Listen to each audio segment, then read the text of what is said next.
8 സംസ്ഥാനങ്ങൾ 4 രാജ്യങ്ങൾ ഒടുവിൽ 14 മാസത്തെ യാത്രയ്ക്ക് അവസാനം കുറിച്ച് മലയാളത്തിലെ ഏറ്റവും ചെലവേറിയ ചിത്രമായ എമ്പുരാൻ. നമസ്കാരം, ലാലേട്ടൻ അപ്ഡേറ്റ്സിന്റെ പുതിയൊരു വീഡിയോയിലേക്ക് സ്വാഗതം. മലയാള സിനിമാ പ്രേക്ഷകർ ഏറ്റവും അധികം കാത്തിരിക്കുന്ന ചിത്രമാണ് ലാലേട്ടൻ കേന്ദ്ര കഥാപാത്രമായി എത്തുന്ന എമ്പുരാൻ എന്ന ചിത്രം.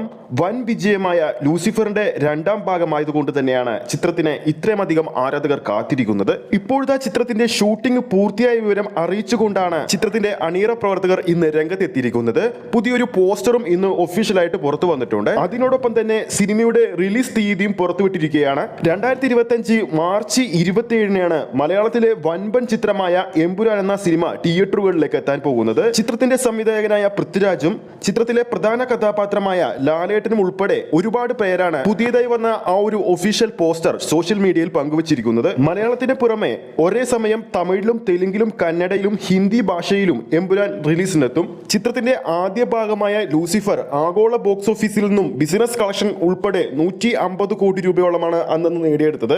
ആദ്യ ഭാഗത്തിൽ സ്റ്റീഫൻ നെടുമ്പള്ളി എന്ന ലാലേട്ടൻ അവതരിപ്പിച്ച കഥാപാത്രത്തിനാണ് പ്രാധാന്യം കൂടുതലായി വന്നെങ്കിൽ ചിത്രത്തിന്റെ രണ്ടാം ഭാഗമായ എമ്പുരാനിൽ ഖുറേഷി എബ്രഹാമിനായിരിക്കും പ്രാധാന്യം കൂടുതലെന്നാണ് റിപ്പോർട്ടുകൾ പുറത്തു വരുന്നത്. അതായത് ഖുറേഷി എബ്രഹാമിന്റെ പിന്നാലെ സഞ്ചരിക്കുന്ന കഥയായിരിക്കും എമ്പുരാന്റെ എന്നാണ് അപ്ഡേറ്റിൽ നിന്നും മനസ്സിലാക്കാൻ സാധിക്കുന്നത്. അപ്പോൾ നമ്മുടെ വീഡിയോ കാണുന്ന പ്രേക്ഷകരിൽ ആരൊക്കെയാണ് 2025 മാർച്ച് 27-ന് എമ്പുരാന്റെ റിലീസിന് വേണ്ടി കാത്തിരിക്കുന്നു എന്ന് താഴെ കമന്റ് ചെയ്യാൻ മറക്കരുത്. ഈ ഒരു വീഡിയോ ഇഷ്ടപ്പെട്ടെങ്കിൽ വീഡിയോ ലൈക്ക് ചെയ്യാനും ചാനൽ സബ്സ്ക്രൈബ് ചെയ്യുന്ന കാര്യം കൂടി പരിഗണിക്കുക. അടുത്തൊരു ലാലേട്ടൻ അപ്ഡേറ്റുമായി നമുക്ക് വീണ്ടും കാണാം.